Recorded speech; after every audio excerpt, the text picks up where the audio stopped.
This is Arvin Vora, founder of Vora Method and author of How to Get into an Ivy League College.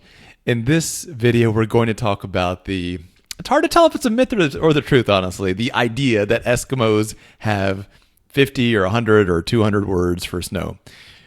There's an ongoing debate about how many words they have for snow, but here's a list of at least some of the words they have to describe snow. We have a word for snowflake, frost, fine snow, snow on the ground, soft deep snow, fresh snow, etc. So honestly, whether or not Eskimos have 50 or 5 words for snow is immaterial. The idea is powerful because it lets us know that experts in an area, people who really think deeply about an area, will often just have more words for that thing. Because what we see as one thing, people have a lot of experience with an area, with a thing, see as many different things. And this is really powerful when we're working with this categorization style thinking for college essays. When we're trying to show that we see differences that other people can't see, we want to keep this idea in mind that even if the common person sees that there's just one thing, we, with our greater insight, can see 2 or 3 or 10 or 20 things. There's a couple ways to do it. One way you should have already experienced, which is you can take 2 synonyms and talk about the differences between them. The other way you can do that is you can take one thing and talk about the various different kinds.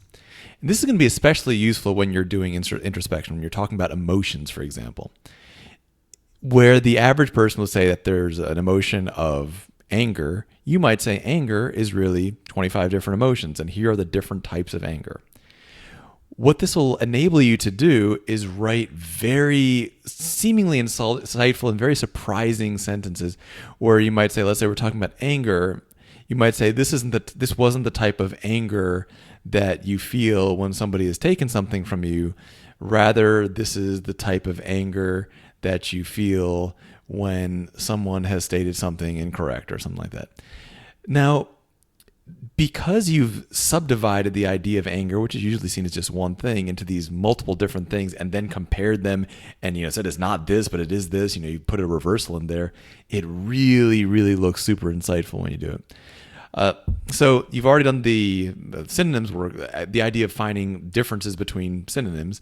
Now let's see if you can really start to play with the idea of taking a single thing, splitting it into as many subcategories as you possibly can, and you'll be able to use those tools in various exercises that's really going to make the personal part of your personal statement come to life. It's going to make you able to seem more insightful and, most importantly, more introspective, like you're really self-aware, really understand the way that you're thinking and all that kind of stuff.